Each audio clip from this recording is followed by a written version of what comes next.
So our backs like to move, and often when we are sat in a car, sat in a office chair, sat at the theatre, that's when it starts to get quite angry. So a good thing to have is a way that you can sort of try and be proactive about stopping it from tightening up. So we only have three planes of movement, so that's rotation, that's forward bending, and that's side bending. So trying to play around with those as a way of moving and cycling through them is a really good way to get through a car journey or a plane flight or a sort of cinema sit or sitting at work. So the first one is forwards and back, and that's like a gentle sort of pelvic tilt, and you can do all these whilst you're driving because I practice them myself. So all you're trying to do is just trying to get some movement through the back, because if you can get the muscle in the back sort of working, it's a bit like a dry sponge. It takes a few bits, but then it starts to sort of nicely be perfused with blood. So that's all we're trying to do. So it's just trying to rock forwards and backwards. So I'm just sort of extending my back a bit, and then I'm sort of slumping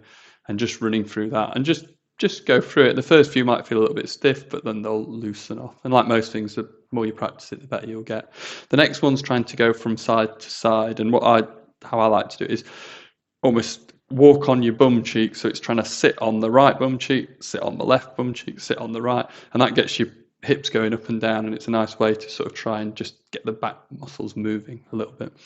And the third one is twisting. And obviously, if you're driving, you've got your hands on the steering wheel. It's just a gentle sort of twist like that. But if you've got a bit more space, you could really sort of make it a bit bigger.